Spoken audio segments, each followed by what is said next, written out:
Olá pessoal, hoje nós estamos aqui no nosso podcast Café com Prosa. Nós vamos falar de pedal, vamos falar de empreendedorismo, vamos falar de fé, vamos falar de família, né? É isso Eduardo aí. Queiroz, seja bem-vindo. Muito obrigado, Genilson. Uma boa noite a todos.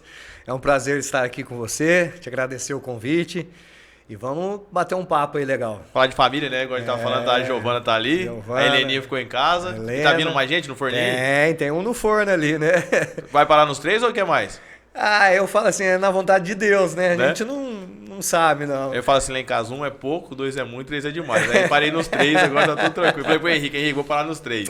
Comigo você não ganha dinheiro mais. Ô, Genilson, tem uma história boa, já continuando o assunto aí. Eu tinha encerrado a fábrica, né? E eu tinha várias desculpas para não ter um terceiro filho, né? Carro, vai mudar carro, lá em casa vai mudar isso, vai mudar aquilo. E fiquei.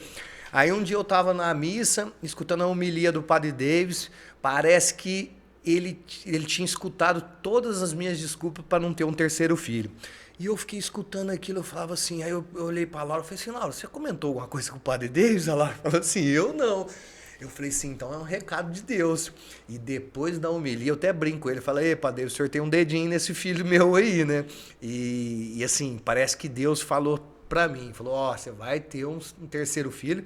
E eu tinha muita preocupação de vir uma outra mulher, porque eu falei assim, será que eu vou ser igual o Silvio Santos, né? Só produzir mulher? E fiquei na expectativa, mas graças a Deus vem um menino aí, né? Porque a gente... Já escolheu o nome já? Não? Francisco. Helena, Francisco e Giovana. Helena, Francisco e Giovana. Francisquinho vai chegar aí, né, Giovana? Pra pôr ordem na casa aí, sua mulher, né? Cara, e assim, você falou que parece que foi alguém contou pra ele, mas na verdade alguém contou mesmo, Deus conta, né? É verdade. É que eu falo assim, a gente tá falando, começou com um negócio de bicicleta, de falar dessa história, mas na verdade entrou em fé. Mas é que a gente muitas vezes não entende, né? A gente às vezes fala lá em casa, conversa com Deus, e depois Deus dá a resposta, você fala, mas como assim? Quem contou pra esse cara? Mas é Deus, aí. E pegou de calça curta, porque assim, todas as minhas desculpas foram respondidas na homilia do Padre Davis. E assim, a minha esposa, a gente já tinha fechado a fábrica, né? Inclusive minha esposa estava fazendo um tratamento e tal. Aí um dia eu cheguei para lá e falei assim, ó Laura, nós vamos ter um terceiro filho. Ela assustou, falou, sério? Então você me dá um tempo, né? Aí nós tivemos todo um trabalho e casou que nós fomos para a Itália fazer uma peregrinação com o pessoal da igreja. E a gente falou assim, então vai ser na Itália que nós vamos tentar, né? E o Francisco veio, porque a gente foi em Assis. E a gente foi lá onde que o São Francisco viveu lá, né? E assim, isso inspirou muita gente. Só que não deu certo lá. E aí, vindo para Barretos, acabou dando certo em Barretos mesmo. Mas eu falei, o nome vai continuar o mesmo. Cara, mas é legal você pensar que, né, hoje você vai dar continuidade. Você tem 2 irmãs, você falou, né? Tem 2 irmãs. Você é o único homem. Eu tô e copiando agora, meu pai. Né? Então vai dando continuidade, né? Porque na verdade, assim, as meninas muitas vezes não vai querer envolver com as coisas do pai, né? A menina é mais envolvida com as coisas da mãe, companheiro da mãe. Agora o menino não. O menino ele vai meio caminhando com o pai. Cara, e falando em trilhar, qual que é a sua história? Como é que começa a sua história com esse grupo ZVQ? Eu falei pra você conhecer o GVQ, né? Você falou, tem o IZVQ. Como começa a história do IZVQ? O IZVQ ele começa junto com o GVQ, né? Que eu falo assim, minha família é tudo cheio de abreviações, né? O GVQ é o Grupo Vilela de Queiroz, grupo que meu pai é sócio, né? Junto com os irmãos, né? Edivar, Antônio, Isonel Ismael. E eu comecei a trabalhar no grupo, no GVQ, em 2008, 2009. Formei, fiz administração em Campinas. E formado, eu liguei pro meu tio Edivar, falei, tio, preciso trabalhar, né? Ele pegou, falou, não, então você vem aqui, já tinha o frigorífico, fui lá conversar com ele. Ele falou, você quer trabalhar, você começa amanhã. E eu, muito ansioso, né, queria saber, eu falei, e aí, mas eu vou ganhar quanto? Ele falou, não, você não vai ganhar nada. Aí eu assustei, né? Eu falei, estudei 4, 5 anos da minha vida para chegar aqui, escutar um negócio desse. Fui para minha casa, pé da vida. Cheguei lá em casa, falei com a minha mãe, meu tio falou que para trabalhar e não vou ganhar nada. E assim, já querendo chutar o pau da barraca. Aí minha mãe, calma, Eduardo, esse é o modelo deles, eles estão te testando. E sua formação é do quê? Administração de empresas, né? Depois eu pós-graduei, fiz MBA. E então, assim, eu fiquei muito assustado com isso. Eu fiquei meio puto, mas minha mãe me convenceu. Falou, não, vai lá e prova que você é capaz. Então, eu entrei lá justamente com o Gustavo Bida, que nós estávamos conversando aqui, né? Que era ele era o responsável pelo escritório na época, pelas fazendas. E entrei lá como auxiliar administrativo, fiquei lá durante 10 anos e aprendi muita coisa. E eu sempre tinha vontade de fazer agronomia, né? E até o Gustavo falou para mim, falou assim, Eduardo, você não precisa fazer agronomia, sua escola está aqui dentro. E realmente, a escola Vilela de Queiroz me deu muito conhecimento. Então, nesses 10 anos, eu aprendi muitas coisas. Conviver com meus tios, conviver com o meu tio, que é meu padrinho Edvar, com meu tio Toninho, com meu tio Ismael, é um aprendizado assim que eu acho que não tem em escola nenhuma. E eu sou muito grato a Deus por ter essa oportunidade de ter aprendido. E foi ali que eu fiz a base para poder fundar o grupo que leva o nome do meu pai. Que esse grupo ele veio junto quando o Minerva abriu o capital, a gente teve as ações secundárias, né, que acabou vindo um dinheiro para o bolso do acionista. E o mais engraçado que era para cada sócio fazer o que quiser com o seu dinheiro, né? E praticamente quase todo mundo fez a mesma coisa, né? Que é comprar gado e fomentar a atividade que já existia. E eu fiz isso também. Eu queria copiar um modelo que eu aprendi, que eu via meu tio Toninho fazendo, eu via meu tio Edvar fazendo. Falei, eu vou fazer isso também. E então a gente tinha propriedade em Goiás, que era confinamento, eu chamava Grupo São João. E a gente recriava os animais no Tocantins. Naquela época tinha uma diferença de preço de arroba muito grande, né? Entre Rondônia, Tocantins, Goiás. E a gente começou a fazer essa recria no Tocantins. E eu peguei o dinheiro que me sobrou na época, comecei a comprar gado. E ali foi tomando uma proporção, os anos foi passando, eu falei, eu tenho que oficializar isso, né? E vi a necessidade de tornar isso uma empresa. Então, em 2019, mais ou menos, que a gente tocou o negócio mesmo antes era IZVQ, porque era para separar dos nomes dos irmãos, mas daí eu falei, bom, a gente começou a tomar uma proporção muito grande e começamos a separar um pouquinho, porque era meio misturado. A gente alugava a fazenda e cada um tinha a oportunidade de comprar a quantidade de gado que poderia ter. Isso dava um trabalho muito grande, porque tinha que ratear despesas. O Gustavo ficava louco nessa época para poder fazer esse controle todo. Aí chegou um ponto que a gente atingiu um nível grande de movimentação e começamos a transformar as coisas todas para o nome do meu pai. E depois desse processo de arrendamento, a gente começou a ver a necessidade de transformar isso em terras próprias, né? Porque chegou num ponto, eu brinco muito com as pessoas que eu falo assim, se arrendar a terra, você acaba sendo psicólogo dos caras que arrendam as fazendas, porque a maioria das fazendas que você vai arrendar, você acaba arrendando um problema, né? Porque são pessoas que não querem tocar a fazenda e eles querem usar a fazenda como um instrumento para manter a família. Então, assim, não querem gastar com a fazenda. Então, não quer que você mexa também muita coisa. Eles te entregam a fazenda e se vira. Então, assim, imagina, você tem uma propriedade ali onde você não pode investir, porque não é seu.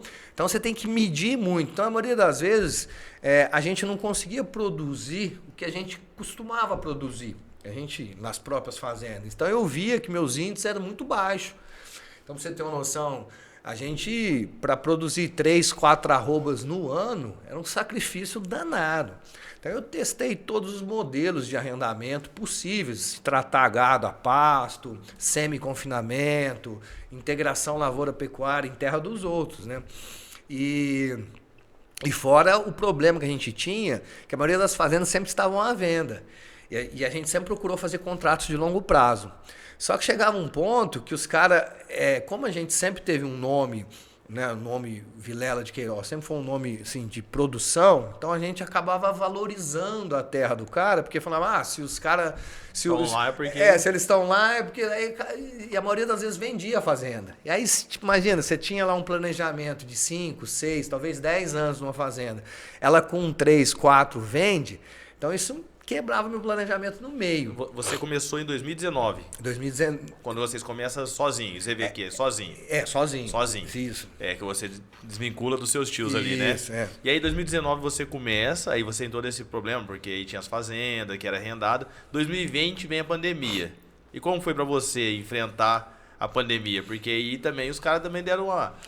Valorizou muita coisa, valorizou outras, né? A pandemia eu acho que para todo mundo foi um grande desafio, né? Eu falo que a pandemia ela foi um aprendizado, né?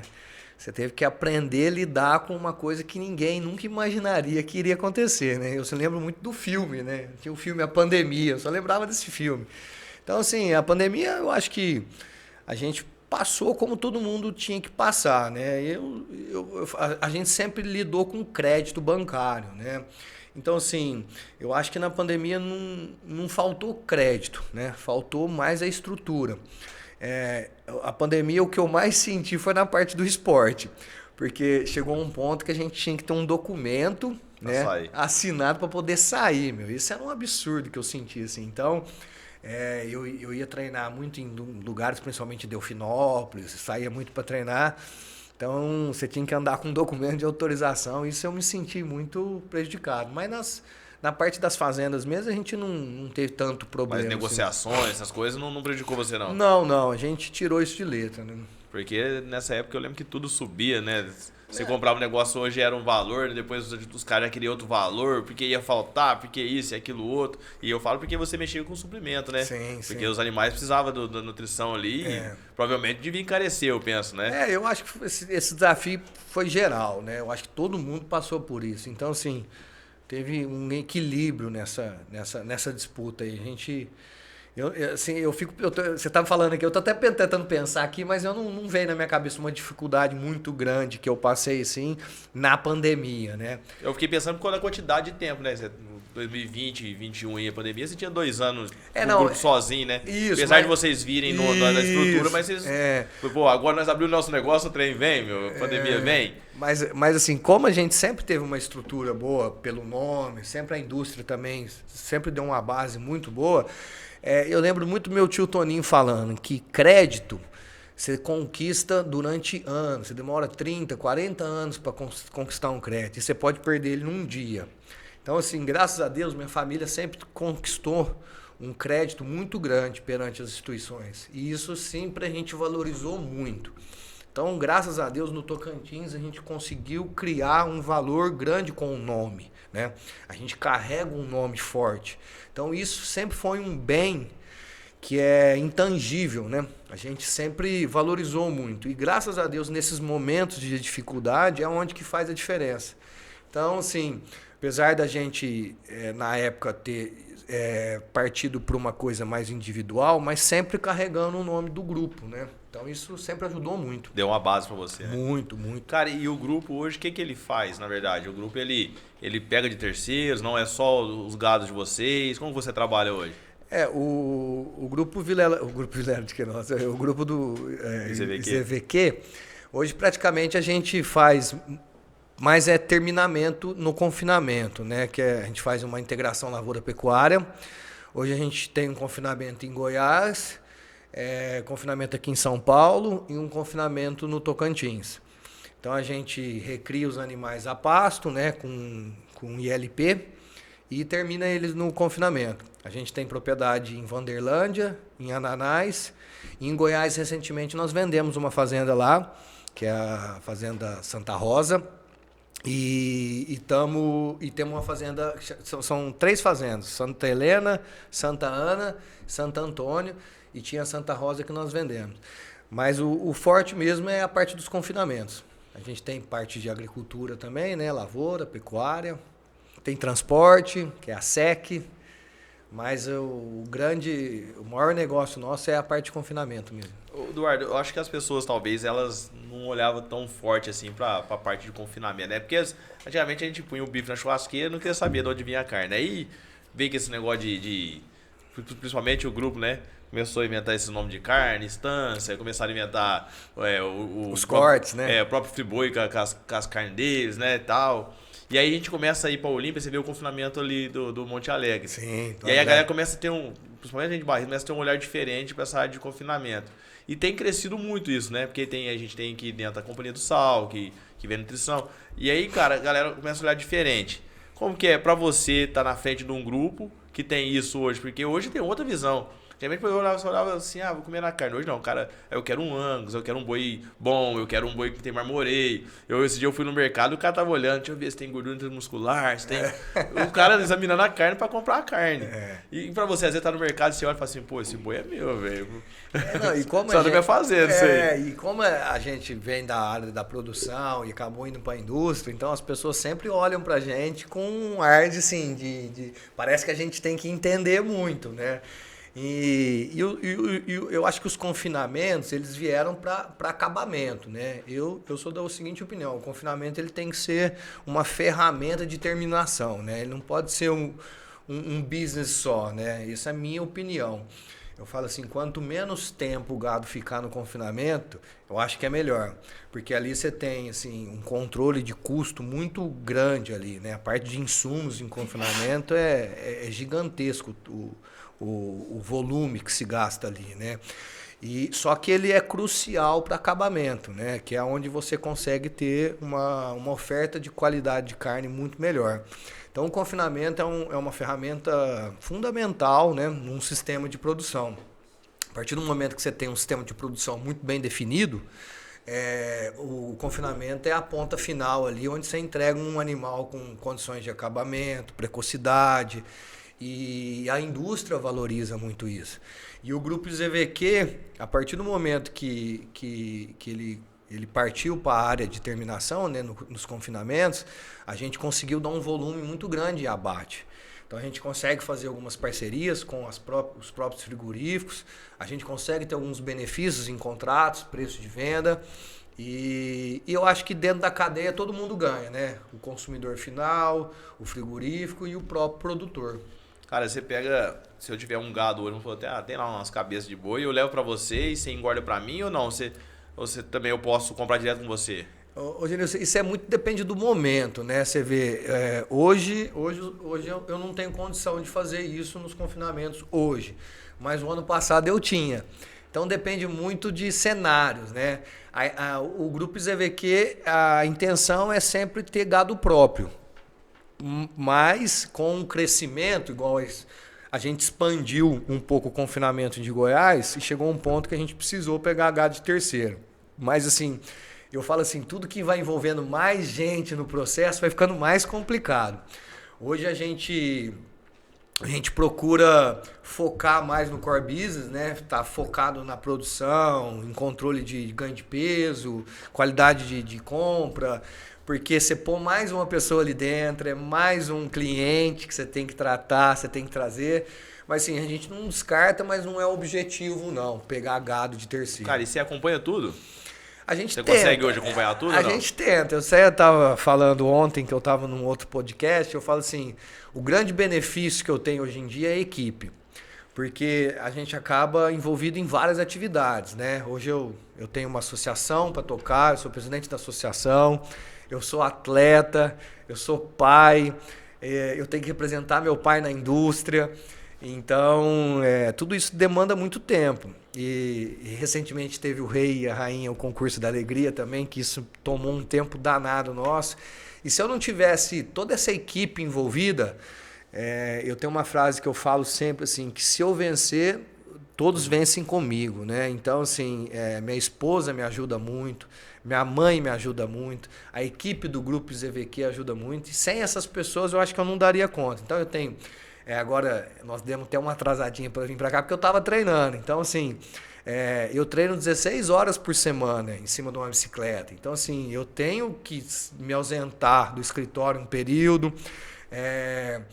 As visitas nas fazendas, antigamente a gente se programava para pegar trechos de avião. Hoje a gente vai de caminhonete com a bicicleta em cima. Eu vou visitar uma fazenda, eu monto a bicicleta e chego na fazenda de bicicleta. Os caras falam, esse cara tá doido. O cara tá chegando Mas é desse jeito. Esse cara tá vindo fazer o quê? Ele tá achando que é o quê? Vem passear? Ô, Genilson, hoje eles acostumaram, mas no começo era engraçado. Porque assim, no grupo ZVQ, né, a gente trabalha muito com CPF. Hoje nós demos uma melhorada aí entre pessoa física e pessoa jurídica em questões tributárias, societárias, mas antes era muito PF mesmo, né? Pessoa física. E para separar, né? Como meu pai já tinha o nome dele dentro da sociedade dele, a gente usava muito o meu nome, o nome das minhas irmãs. Então as pessoas imaginavam que o Eduardo era um senhor de 50, 70 anos, né? Então chegava o Eduardo lá, eu não sou muito novo, mas pelo menos não sou o que as pessoas imaginavam, né? Então chegava o Eduardo lá, vestido de ciclista, na fazenda de bicicleta, os caras olhavam pra mim assim, eu falava, prazer, Eduardo, os caras quase caíam das costas, né?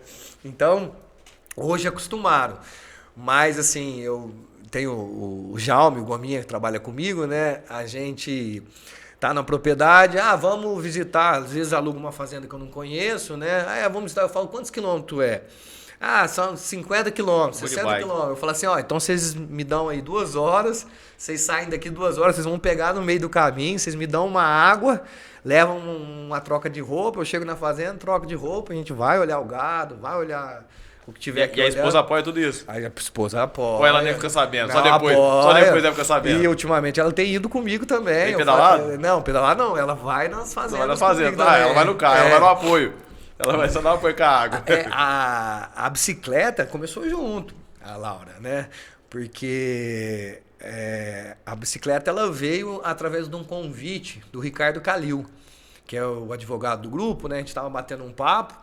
E o Ricardo me convidou para participar, que aqui em Barretos eles pedalavam aos domingos, né? E nessa época eu frequentava muito Ribeirão Preto, né? Porque o passeio do barretense acaba sendo Ribeirão Rio Preto. E nessa época eu comprei um apartamento lá e eu tava lá em Ribeirão, o Ricardo me fez esse convite, eu fiquei com isso na cabeça. Aí lá em Ribeirão eu comecei a ver várias pessoas andando de bicicleta. Aí eu falei, e o convite do Calil na cabeça, eu falei assim para minha esposa, eu falei, Laura, vamos comprar uma bicicleta? Ela falou, Dudu, e assim, o perfil da Laura nunca foi muito do esporte, né? Mas eu acho que para me apoiar, ela acabou sendo convencida. Só que eu levei uma surpresa muito grande, Nilson, porque eu achava que com alguns reais eu ia comprar uma bicicleta. Isso há 6 anos atrás, né? Imagina hoje.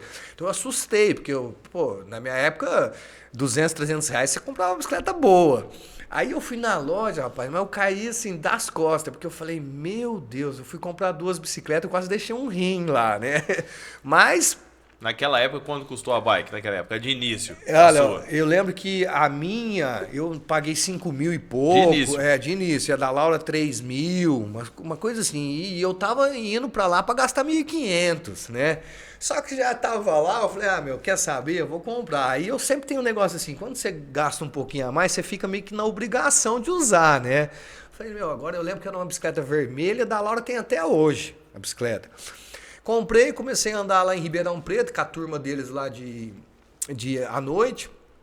E eu acho que assim, eu tenho um espírito competitivo dentro de mim, né? E eu comecei a andar, e você quer andar na frente de um, e um te passa, você quer passar a pessoa. Aí quando eu percebi, eu já estava envolvido, vim para Barretos andar com o pessoal aqui. E bicicleta, eu acho que como todo esporte, tem várias turmas, né? Você tem a turma X, a turma Y. E eu comecei nessa turma, o pessoal andava mais tranquilo, né? Eu acho que cada um tem um objetivo na vida. Só que eu sempre quis andar na frente e eu comecei a pular as turmas. E aqui em Barretos já tinha um pessoal que competia, né? E eu olhava para aquele pessoal e eu falava assim, eu quero ser igual a essas pessoas. Então, assim, eu sempre me espelhava muito nas pessoas, né? Aqui tinha o Flavinho, que tem um apelido de Iceman, Rogério Sopa, Birruga, Cavalo. Tinha um pessoal que já era avançado no ciclismo. E eu olhava aquilo e falava, gente, eu quero estar junto com esse pessoal. Só que para chegar, é degrau, né? Você tem que ir treinando e conquistando. E aos poucos fui indo. E na hora que eu vi, eu já estava envolvido e fazendo amizade com essas pessoas e consegui chegar perto delas e foi indo. E aí hoje você virou inspiração para os outros. Porque lá que a galera vai falar de pedal, o pessoal já pensa em você, já fala de você já. Aí veio a associação, né? Porque o ciclismo aqui em Barretos, eu percebi que existia uma certa necessidade de ter alguém que olhasse com mais carinho para o ciclismo. Porque, queira ou não queira, você precisa de investimento. E o poder público sempre apoiava, mas não da forma que tinha que apoiar. E hoje eu sou uma pessoa que sou muito grato pelo esporte. O esporte transformou minha vida. São duas, eu brinco, falo que é o combo, né? É o esporte e a religião, né? E a fé também está muito envolvida. Então esse combo fez muito bem para mim. Eu desde 2019, que foi minha conversão, que eu me converti no caminho da fé. E o esporte me transformou numa outra pessoa. Tem o Eduardo até 2019 e depois tem um outro Eduardo. Em termos de trabalho, eu sempre falo que é o mesmo Eduardo. Mas em termos de personalidade, não personalidade, que a personalidade a gente não muda. Espiritualidade. Mudou muito. Então eu senti a necessidade de retribuir tudo aquilo que o esporte fez para mim. E a associação era o caminho, que era poder dar uma estrutura melhor para o ciclismo de Barretos. Eu tenho um grande amigo meu, que é amigo mesmo, assim, é um cara que eu admiro muito, que é o Birruga. Ele é um pintor, ele é uma pessoa muito simples, só que dedicou sua vida no ciclismo dentro de todas as dificuldades possíveis, mas nunca desistiu. Porque o esporte de rendimento ele é muito duro. Ele é muito... eu vou usar esse termo ingrato, porque assim... qualquer deslize, você dá uns 10 passos para trás. E para recomeçar é muito difícil. Então, assim, eu admiro muito essas pessoas que, mesmo dentro de diversas dificuldades, nunca desistiram. Porque quem está no pedal há 20 anos, 25 anos, passou por tudo. Então, esse é um cara que eu sempre olhei para ele e falei, esse cara aqui, ele é diferente. E ele brinca comigo, ele fala assim, Dudu, a gente ia competir... A prefeitura, quando disponibilizava um transporte, né? A gente montoava as bicicletas numa van, todo mundo apertadinho, e não tinha, chegava na competição lá, não tinha onde ficar debaixo, né? Porque hoje, nas competições, você leva uma tenda, você leva uma mesa, cadeira. Era precário. Não tinha nada. Ele falava, Dudu, eu pegava um pão com manteiga, colocava na camisa do ciclismo e ficava ali, é o que tinha. E hoje... Com a estrutura da associação, hoje a gente consegue disponibilizar tenda, cadeira, leva isopor com comida. Eu procuro dar bastante conforto para as pessoas para se dedicar ao que é o objetivo. E como funciona a associação? Para quem quiser participar, qualquer um pode participar? Não, tem que ser... Então, esse é outro ponto também complicado, porque assim, a associação era um projeto que sempre teve em Barretos. Igual, né? A bike da Laura, que é ergométrica agora. Participa ou não? Virou bike ergométrica, né? Fica em casa, tá, né? Participa ou não? Então, sempre esse projeto sempre teve na mesa, né? Mas eu acho que por todas as dificuldades que envolve, porque a associação é uma empresa, né? Você está criando uma empresa, você tem todo um gasto envolvido antes de tornar a associação. E eu via que esse projeto não saía. Então eu mais uma vez usei toda a minha estrutura para fazer isso sair do papel.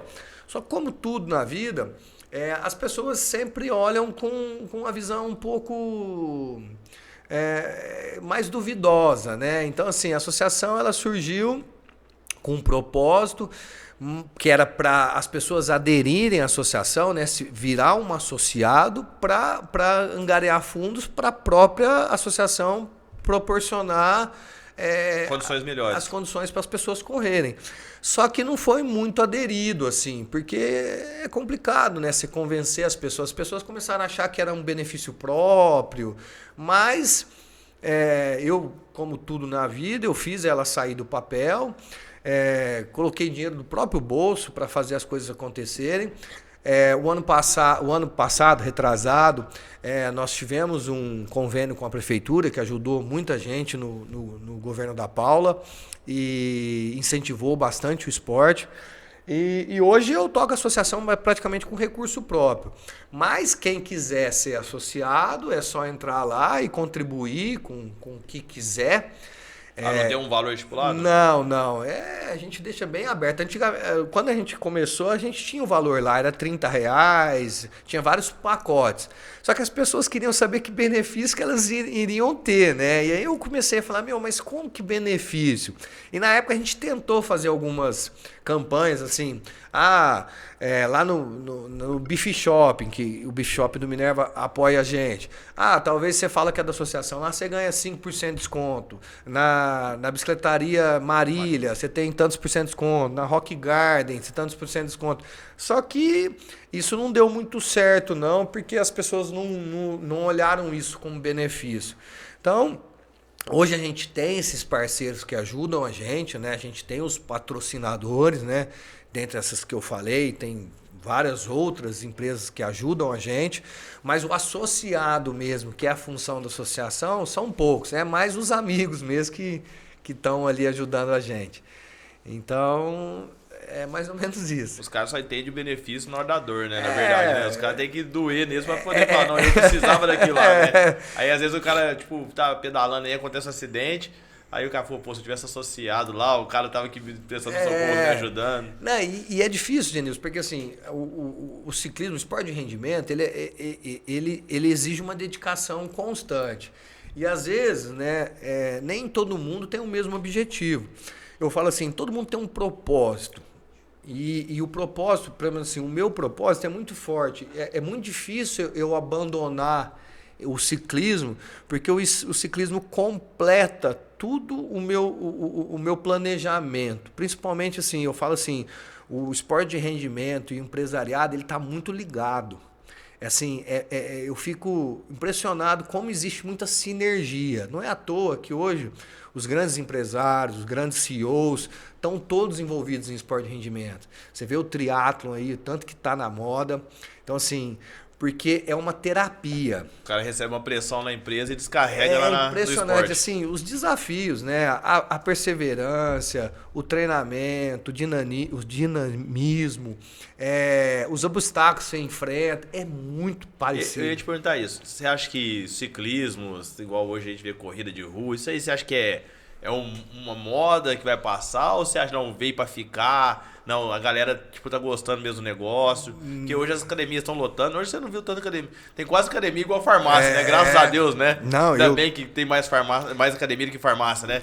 Mas tá crescendo muito academia, ciclismo, o pessoal da corrida de rua. Você acha que veio pra ficar ou não? Você acha, é moda? Hoje a galera tá pensando que um dia eu volto com o meu X-Tudo e para de pedalar, para de correr. Não, eu acho assim, na época da pandemia, houve-se um aumento gigantesco, né? Principalmente na bicicleta, porque as pessoas estavam presas dentro de casa. Então, assim, até falando de mercado da bicicleta, houve assim, um aumento muito expressivo em preços de bicicleta. Até na Alemanha, que é um dos maiores produtores de peças de bicicleta, zerou estoque. Então, assim, houve uma pressão muito grande de oferta e demanda na questão da bicicleta por causa da pandemia. Depois, isso retraiu muito, mas o esporte em si, as pessoas se dedicarem ao rendimento, assim, seja na bicicleta, seja na corrida, seja na natação, triatlo, que envolve tudo, própria academia.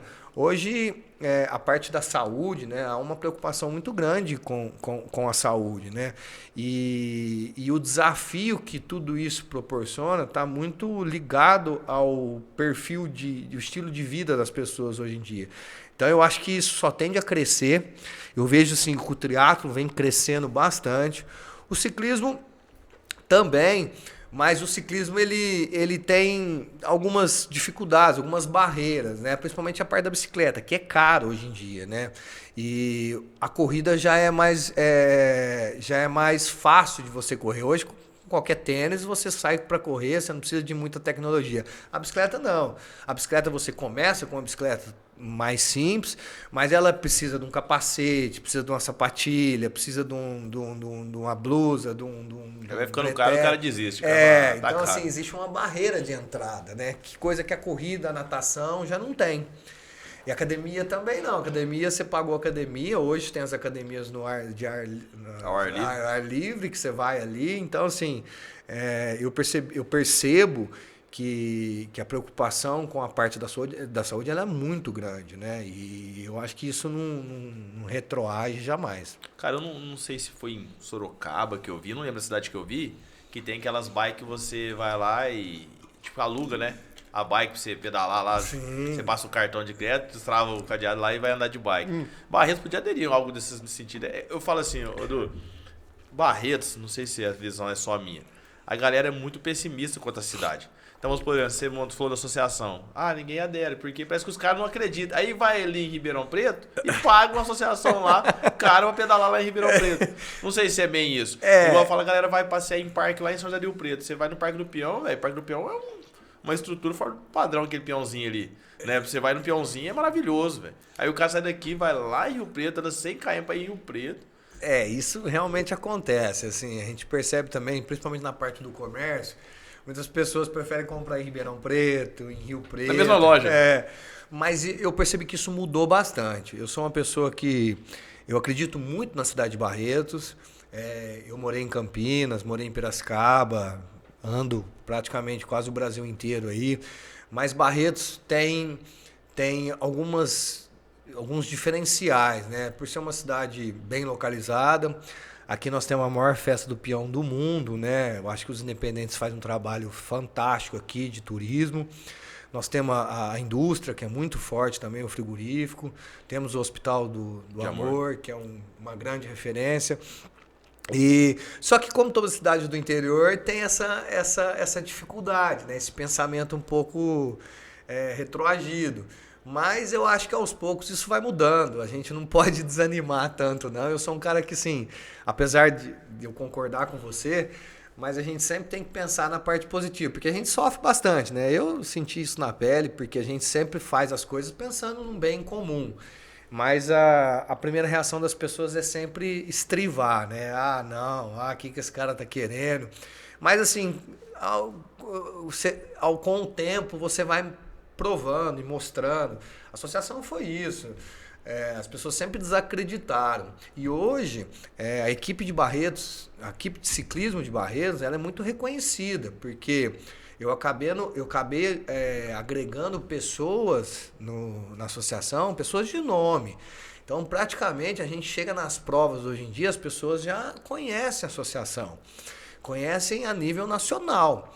E junto com isso, eu faço um evento todo ano que chama Tour de Verão.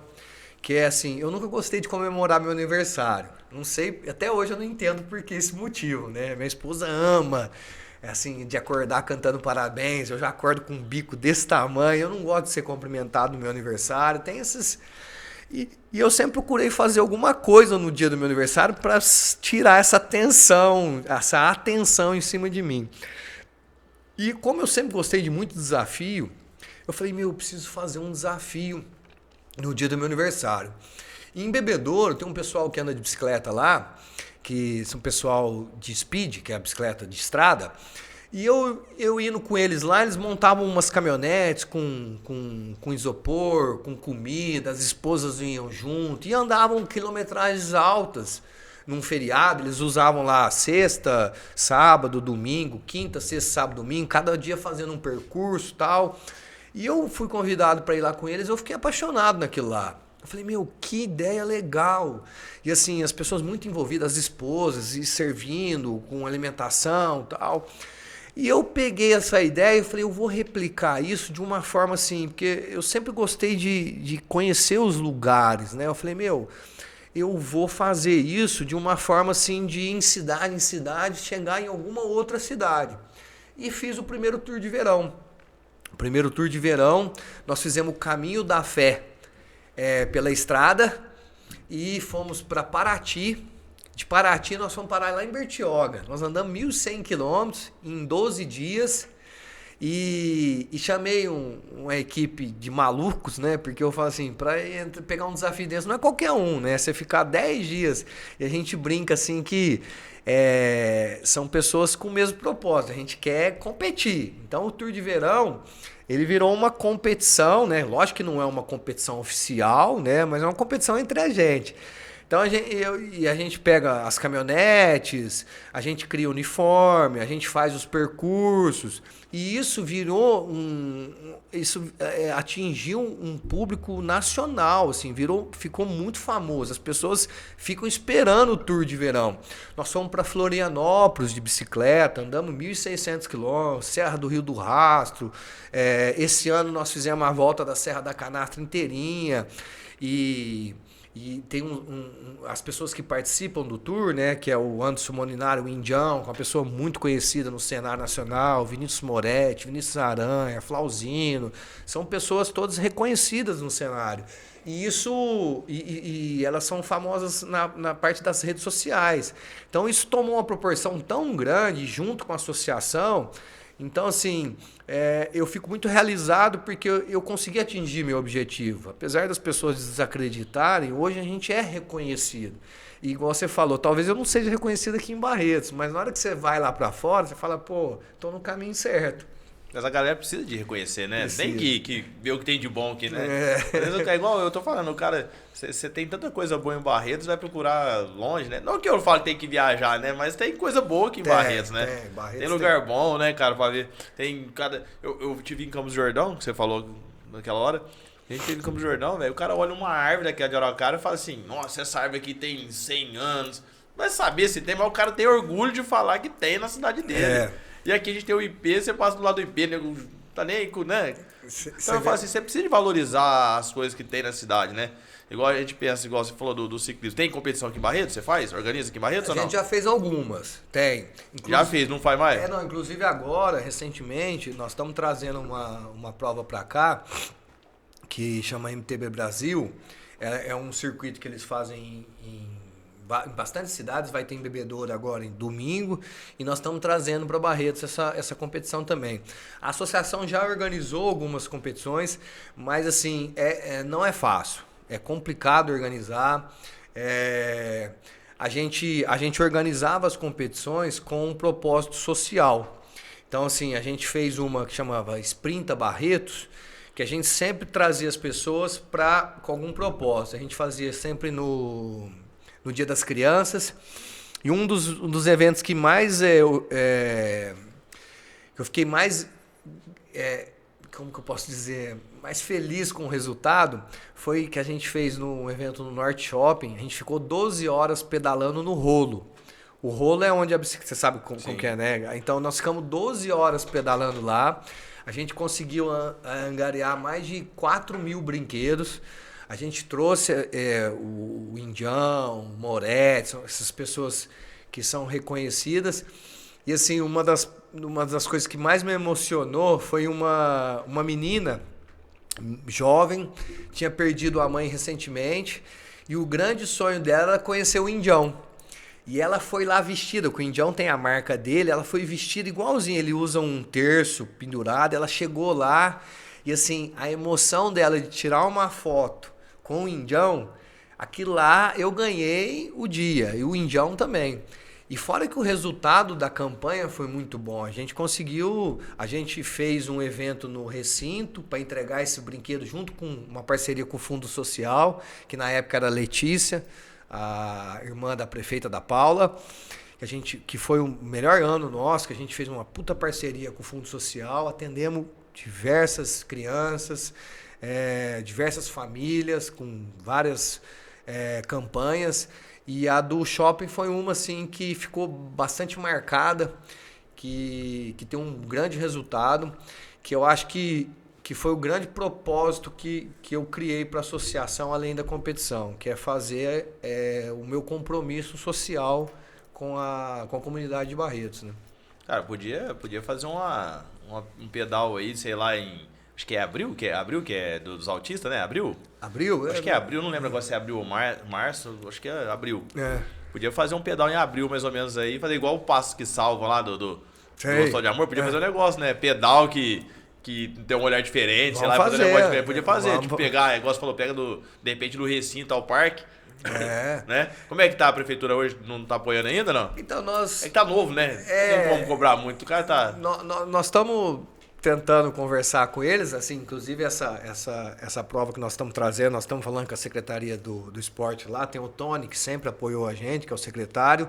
É que essa mudança de gestão, a gente não conseguiu renovar o convênio ainda, mas nós estamos no processo de negociação, sim. Mas onde a gente conseguiu os melhores resultados foi no governo da Paula mesmo e com a Letícia, que estava ali no Fundo Social, e a gente fez uma parceria muito bonita ali. Cara, a gente, igual eu falo aqui, eu não trago político, né? Daí eu tô querendo trazer o Bodinho aqui, mas eu tô pensando se eu trago não, porque o Bodinho é vereador, senão os caras vão falar assim, mas você não é político, levando o Bodinho, quer trazer ele pra contar a história dos independentes, de 70 anos. Mas vamos ver, né, Bodinho, que nós faz. Mas eu falo assim, a gente não tem cunho político, mas eu falo, as pessoas precisam ser valorizadas, né? Então eu falei do autista porque, assim, tem um amigo nosso aí, juntamente com a Câmara aí, eles conseguiram, agora vai ter, lá no recinto, vai ter... Como que chama, Gui? De cavalo lá? Até esqueci o nome. Ecoterapia. Muito bom. Autistas, né? Muito então, bom. Aí eu volto a falar pra você. Não sei se vocês conhecem, vou falar aqui, Giovanni, você conhece o zoológico aqui em Pitangueiras ou não? Você sabia que tem um zoológico de Pitangueiras? Não sabia? Chama Zoo Sonho de Criança. Fala pro papai te levar lá. Dá pra ir pedalando. Fica entre Pitangueiras e Viradouro, cara. Leva lá um dia. Eu acho que... Porque tem um percurso que a gente faz, né? A gente vai por dentro aqui, passa em Terra Roxa, Viradouro... E Viradouro a gente cai lá em Pitangueiras. Eu devo ter passado ali. Fica entre Viradouro e Pitangueiras. Que é uma vicinal ali. Tem uma usina, se salvo engano, é Viralco, acho que é ali. Eu não sabia, não, eu passo bicicleta ali. O que aconteceu? O Fabrício, que é o proprietário lá, ele trabalhava com animais que sofria acidente, aí o pessoal levava lá pra ele, depois de curado, levava pra ele e tal. E ele pegou e falou assim, eu podia, tinha uma ecoterapia, e falou assim, eu podia fazer aqui um cuidado diferente dos animais. Então lá você vai, tem onça, tem lhama, tem uma búfala albina, e fica na beira de uma lagoa, cara. A coisa mais linda. E aí, cara, eu fico pensando, uma cidade ali, fica entre Pitangueiras, bem menor que Barretos, né? Tem uma estrutura dessa legal. Aí você tem um recinto daquele ali que podia ter um negócio. Agora vai vir, graças a Deus, né? Eu vi que mas a gente tem que ter esses negócios, né, cara? Igual você com o pedal, incentivar, trazer as crianças. Porque, as crianças estão se acabando em tela de celular. Né? Eu falo assim, como eu estava conversando com você, as pessoas a infância, né, nos anos 80, anos 70, foram muito baseadas no esporte, né? Hoje já não é tanto, né? Hoje eu vejo na minha própria casa lá, eu falo assim... esporte de dedo. Não, assim, minha grande esperança é ver meus filhos praticarem esporte, né? E assim, a gente vê que não pratica porque não vê os amigos praticando. Então, assim, existe uma grande dificuldade hoje em dia de você tirar o jovem da tela, né? Na minha época, eu vivia no clube, não tinha outra opção. Era clube, e no clube você tinha o quê? Você acabava fazendo quase todos os esportes, né? Então, assim, a minha grande preocupação é essa, que eu falo que o propósito é fazer, se eu conseguir... que as pessoas se dediquem ao esporte, uma boa parte do que a gente vem dedicando já é uma grande realização para mim, né? E não só em Barretos, né? Você vê nível nacional isso, né? A gente vê que existe pouca atenção para o esporte, né? Do jeito que deveria ter, né? Então... É um grande desafio. Já tá mudando um pouco, né? Tá mudando. A gente espera que sim. A gente cresceu, eu falo, a gente crescia muito patriota, né? Você torcia, você vibrava com... Hoje, os caras que nem jogo da seleção brasileira não pode fazer nem hino nacional não se canta mais. É impressionante. Eu sou da época no colégio. Era obrigado. Era obrigado você saber o hino nacional, cantar. Era obrigado a desfilar no 7 de setembro. Você quer ganhar nota, às vezes não estava tão bem na nota, vamos recuperar essa nota? Você vai ganhar um ponto no 7 de setembro. E hoje você já não vê tanto, né, cara? Mas vai mudando, vai mudando a cabeça das pessoas. Nós falamos um pouco sobre a sua empresa, falamos um pouco sobre a associação e já falou uma pincelada sobre a fé, né? Mas pra você, cara, qual que é esse sentimento mesmo de fé que envolve família, né? O que representa pra você, cara? Ô, Genilson, eu em 2019 foi onde tudo aconteceu, igual eu te falei, né? Eu recebi o convite mais uma vez do Ricardo Calil para fazer o Caminho da Fé. E eu não sabia muito bem o que era o Caminho da Fé. Mas, assim, eu sempre soube que era um grande desafio de bicicleta, porque lá é um caminho religioso, né, de peregrinação, com um nível de dificuldade muito alto, porque você está no meio da Serra da Mantiqueira, com subidas intermináveis. Então, assim, sempre houve uma grande mistificação em relação ao Caminho da Fé, principalmente para o ciclista, porque são subidas intermináveis. E eu fui convidado e fui. E lá, quando eu terminei o Caminho da Fé, eu tive uma grande surpresa de ser recebido pela minha esposa, grávida da Giovana, cai a minha Helena do lado e minha mãe. As pessoas mais importantes da minha vida estavam me recebendo lá em frente da Basílica. E isso foi uma emoção que, assim, indescritível na hora que eu cheguei lá. E desde então, quando eu entrei na Basílica, eu senti uma sensação que eu sou muito agitado, né? E a partir do momento que eu entrei lá, eu senti uma calmaria que eu nunca tinha sentido aquilo na vida. E eu comecei a perceber que estava diferente. Então, assim, eu senti uma paz e eu fiquei parado olhando assim para aquela dimensão, aquela igreja tão bonita. E eu sempre vim de uma família católica, sempre acreditei em Deus, mas nunca tão ativo. Católico de nascença. Como é hoje em dia. Então, a partir do momento que eu entrei ali, e lá você tem um caminho que você passa em frente da Santa. Eu falei, bom, vou lá, né, que todo mundo tinha que ir. E na hora que eu parei em frente da Nossa Senhora e fiquei olhando para ela, eu senti uma coisa que eu nunca tinha sentido na minha vida. Era um arrepio na nuca. E parece que ali ela me chamou para lá, né? Eu falo assim, Deus faz as coisas perfeitamente. Então tudo me conduziu para estar ali naquele momento. E quando a Virgem Maria olhou para mim e ela conversou comigo, depois dali eu falo assim que foi um marco, né? Ali começou um novo Eduardo. E desde aquela época eu comecei a ter uma outra visão da vida. Eu fui tocado por Deus, por Nossa Senhora naquele momento. E desde ali, minha vida mudou completamente. Foi um processo, né? Não foi instantâneo, né? Eu saí dali com uma outra cabeça e a partir daquele momento eu comecei a me dedicar e ter mais fé. E como tudo na vida que eu faço, eu sempre quero envolver, estar 100% envolvido. E eu sempre tive um carinho muito grande pela mini basílica, porque é a réplica da basílica, que é o único lugar no mundo que tem uma réplica da basílica, é aqui em Barretos. E antes disso, a gente fez um movimento aqui em Barretos para Barretos ser reconhecido como um ramal do Caminho da Fé. Caminhos da Fé é uma associação. E a gente começou a fazer o Caminho da Fé saindo de Barretos. São 750 quilômetros. A gente ficou 7 dias pedalando. Tem o Guilherme, que é da Bicicletaria em Marília também, que é um grande assíduo do Caminho da Fé. E então, assim, eu sempre tive esse carinho pela Mini Basílica. E minha esposa já frequentava a Mini Basílica.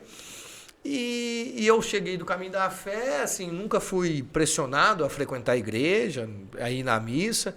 E automaticamente eu cheguei um dia para minha esposa e falei assim, você vai na missa? Era domingo. Ela falou, vou. Eu falei, vou com você. E desde então que eu fui, o pároco sempre foi o Padre Davis, e eu ouvindo a homilia dele, ouvindo assim, eu falava assim, eu sempre tive sempre a primeira impressão com o Padre Davis foi muito boa, eu sempre tive uma afinidade com ele antes mesmo de conhecê-lo. E o complemento de tudo isso foi o Cerco de Jericó. A Mini Basílica realiza até hoje o Cerco de Jericó. E o meu primeiro Cerco de Jericó, que foi na Basílica, que hoje está em reforma, e ali foi onde tudo acabou de acontecer mesmo, né? Lá eu fui realmente tocado, foram 7 dias muito especiais, e eu vivenciando a igreja, eu olhava para as pessoas e eu pensava comigo, eu quero estar envolvido, eu quero isso para mim. Então eu via as pessoas ajudando, as pessoas participando, eu não queria só estar ali participando da missa, eu queria estar envolvido na comunidade, eu queria estar envolvido na igreja. E esse foi um processo de conquista. Como tudo na minha vida foi uma conquista, a comunidade, a paróquia também foi uma conquista. Hoje eu faço parte da pastoral de eventos, eu ajudo na organização do Cerco de Jericó. Isso para mim, quando eu recebi o convite, eu e minha esposa, já foi uma satisfação enorme. Eu sempre admirei muito o Padre Davis sem o conhecê-lo, assim, de estar ao lado dele. E foi um processo também de conquista. O Padre Davis é uma pessoa muito fechada. Eu tive que conquistar a confiança dele, que não é fácil. E aos poucos eu fui conquistando meu espaço dentro da paróquia, junto com a minha esposa.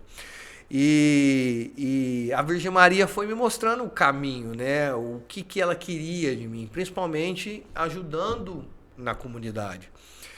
E recentemente eu falo assim que eu tive um dos melhores convites da minha vida, que foi a conclusão de tudo isso, né? Nós fomos convidados a ser ministro da Eucaristia. Então, isso para mim foi o ápice da minha fé. Porque ainda não, mas nós vamos fazer um curso domingo agora. Então, assim, eu vou servir o corpo de Cristo. Então, isso para mim, assim, pô, eu falei, aonde eu cheguei, sabe? E cada vez mais envolvido com as causas da paróquia.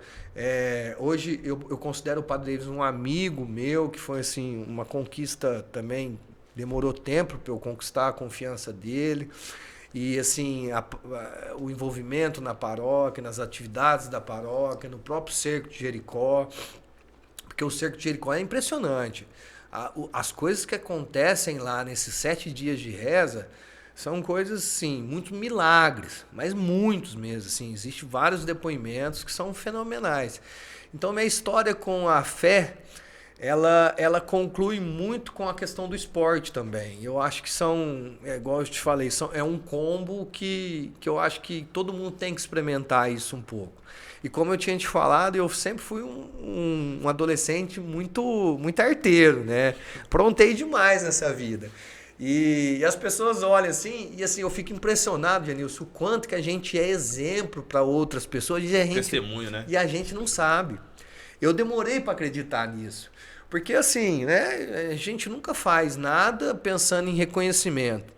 Mas até no convite para ser candidato de rei e rainha da alegria, o próprio Henrique, quando me convidou, ele falou para mim, falou assim, pô, eu não sabia da sua grandeza, da sua participação na comunidade. O seu nome foi unânime, ele brincou assim, na pesquisa do Ibope que eu fiz. Então, assim, você ser reconhecido é muito bom. E a gente não tem essa dimensão. A gente começa a ter depois que a gente começa a abrir um pouco o ouvido para isso, né? Então, assim, eu recebo muito depoimentos nas redes sociais, assim, pô, você é um exemplo para mim, eu quero ser igual a você, eu quero dedicar, e isso me mostrou o caminho. Então, Deus está me mostrando mais um caminho que é cada vez mais a gente poder contar tudo aquilo que a gente passou para a gente servir de exemplo. E eu falo assim, se eu conseguir converter uma pessoa, eu já estou feliz demais. Se ganhar uma alma para Jesus, já é louco. Porque eu falo assim, a gente não é desse mundo, né? A gente é do céu. Nós estamos aqui, isso daí passagem. Isso daí foi até uma homilia do Padre Davis, assim. Eu sou fã do Padre Davis, porque assim, é um cara que abriu muito as portas da fé para mim, né? E me mostrou uma coisa que eu não enxergava. Que a gente não é daqui, né? A gente só está de passagem. A gente é do céu. A gente quer passar aqui e viver na eternidade ao lado de Deus. E isso, para mim, foi uma grande transformação na minha vida. Isso mudou muito o meu relacionamento dentro de casa, o meu relacionamento familiar, o relacionamento empresarial, tudo mudou. Eu sou muito grato por isso. Cara, isso... Fé é um negócio que não tem como mexer, né? Eu tava ontem com um médico, tava com a minha esposa passando pelo médico ontem, e a gente falou justamente, ele falou sobre isso. Ele falou assim, que tem estudos que tem falado que tem pessoas sendo muitas vezes curadas e tal, né? Estudos científicos falando sobre isso. E eu falei pra ele, doutor, eu e ela junto falando, a verdade é essa, né? Quando você tem fé, fé move, independente do que a gente que acredita, né? Eu falo assim, a fé, a Bíblia fala, o que a Bíblia fala que é a fé? A fé é o firme fundamento das coisas que você não vê, mas crê. Sim. Então, quer dizer, você foi lá no caminho da fé, você não viu o final, mas você acreditava que você podia chegar. E chegou e teve o presente da esposa, da filha e da mãe junto lá, né? Cara, então eu falo assim, a gente precisa ter esse sentimento. Ô, Du, nós estamos com o nosso tempo aí estourando, mas foi muito bom te conhecer, falar com você. Isso.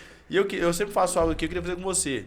Se você pudesse chamar alguém para tomar um café com você hoje aqui, nessa mesa, se você pudesse falar, não, eu quero falar com alguém, talvez alguém que você quisesse falar agora, ou que você quisesse, não deu para falar um dia, eu queria dar um momento para você falar. Você entendeu a colocação ou não? Alguém que você chamasse para tomar um exemplo, a Laura. Você toma café com a Laura todo dia, né? Você fala para ela todo dia que você ama ela, mas alguém de repente você falou assim, pô, Janilson, eu queria ter falado com essa pessoa, passou a oportunidade e não falei, ou deixar uma mensagem. Fica à vontade, meu amigo. Eu acho que o ano passado eu tive uma grande perda na minha vida, que foi meu pai. Então, assim, se meu pai tivesse aqui para eu poder tomar um café com ele, eu acho que eu vou ter emocionar um pouco. Mas era uma vontade que eu teria. Era ter meu pai aqui para poder tomar um café com ele. E o que você ia falar pro Isonel uma hora dessa? Eu ia falar para ele agradecer, porque se eu sou a pessoa que eu sou, é devido a ele e minha mãe, que a genética tá aí, né? Você me desculpa a emoção, mas é muito recente e a gente sente, né? Porque meu pai sempre foi a grande inspiração da minha vida. É isso. E às vezes as pessoas não têm dimensão, né? Você falou sobre que você representar o seu pai, né? Na verdade, o seu pai, ele era cadeirante, não é isso? Ou não. Meu pai, ele sofreu acidente, né? Ele com possibilidade de trabalhar. Isso, e você assumiu vamos usar, a responsabilidade de pai, sim, né? De homem da família, né? E assim, eu não conheci seu pai pessoalmente, trabalhei no Minerva, eu não conheci seu pai pessoalmente, mas sem demagogia nenhuma. Eu acho que se ele tivesse aqui, ele poderia falar: filho, você venceu. Sim, sim. Os testes que foi feito com você, os desafios que foi feito com você, você venceu. E não só venceu como trabalhando na empresa, mas venceu como um pai de família, 3 filhos aí para mostrar isso, né? Sim. E hoje com a empresa é a associação, continuando a associação de ciclismo, você levando Deus para as pessoas. Porque você falou sobre servir, cara. Eu sou diácono na igreja que eu tô lá. E pra mim a minha paixão é servir. Sim. Então as pessoas não têm essa dimensão. Então eu acho, com toda certeza, eu sendo pai de 3 filhos, mas se fosse o meu filho, como eu tenho orgulho dos meus filhos, o Isonel ia falar pra você: filho, você venceu. Né? É verdade. A gente não vence, a gente não é rico de dinheiro, meu amigo. A gente é rico quando a gente tem isso. Uma família que ama a gente, que tá do nosso lado, né? Tem um ditado que fala assim: tem gente que é tão rico que só tem dinheiro, né? Então eu não quero dinheiro, eu quero ser feliz, né? E até isso, a fé te mostra um caminho que, eu falo, nessa vida a gente não leva nada. Assim, a parte financeira, a parte patrimônio, não é nada na vida. Nada. Eu falo assim, a gente fica aí brigando por tantas besteiras e o grande propósito da vida acaba passando, né? Então a gente vê assim as pessoas se matando por tão poucas coisas e o grande objetivo, que é viver a vida e ter fé, a gente acreditar em Deus e atingir o céu, né? Que eu acho que é o grande objetivo de todo mundo, né? Du, quero mais alguém agradecer. Que é isso. Quer deixar os arrobas aí? Pode deixar. Quem quer a sua marqueteira? É a esposa, né? Fala arroba isso, põe ela até seguir a associação, né? ABC Esportes. Eduardo S. Queiroz, Grupo ZVQ. E é isso aí. E pra cima. Eu te agradeço muito o convite. Você me chamou pelo Instagram, né? Eu falei, na hora que eu vi seu podcast, eu falei, esse cara é diferente. Te agradeço aí pela recepção. Muito bom bater um papo. Eu agradeci o presente, né? Aqui, mostrar aqui meu presente, ó. De cá, deixa eu ver. Melhor assim, né? Aí, ó. Eu vou sair de boné, né? Olha lá quem gosta de boné lá. Mas esse é meu, viu, bonitão? Eu não tenho nada lá em casa, tudo é deles. Tudo é deles. Aí, Gui, ó. Tudo é deles lá em casa. Tudo que eu ganho é deles. Falo, né? A gente chega num ponto da vida que a gente já não tem mais nada. Não, mas você ainda não tem menino, cara. Você fala, você tudo é deles. É blusa, é boné. Na hora que você vê ele tá usando, você fala, vai. Mas é engraçado, né? Porque a gente começa a ter uma outra visão, né? Não tem mais nada pra nós, né? Tudo que a gente faz é pra nossa família, né? Não sempre. Tem, Cara, mas muito obrigado mais uma vez. Obrigado, que dê certo aí. Quem sabe não sai esse negócio aí que eu te falei do pedal do autista lá. Vamos. Pode contar comigo. Né? Pode. Vamos fazer um negócio diferente aí. Eu tô louco pra trazer um rugby adaptado pra Barretos, cara. Tô lutando pra trazer esse rugby adaptado. Já viu falar? Não. Depois você procura rugby adaptado em cadeira de roda, velho. Você vê os caras jogando rugby, você fica louco. Eu tô louco pra trazer Barretos. Vamos ver que nós conseguimos movimentar, pode contar né? com a associação pro que você precisar. Tentar movimentar aí, já tentar levantar custo com os caras pra ver o que eles querem fazer. Vamos tentar, pelo menos um joguinho, nós vamos fazer uma partida aqui. Vamos sim. Pessoal, quem não conhecia, tá aqui Du Queiroz, pedala, é empresário e é pai de família, né? Pai de família. A melhor parte é ser pai de família, né? Du, mais uma vez, muito obrigado, viu? Muito obrigado, Laura, obrigado, Giovana. Obrigado, Francisco, né? A Helena não veio e perdeu, né, Gi? Né? Pessoal, até a terça-feira que vem, se Deus quiser.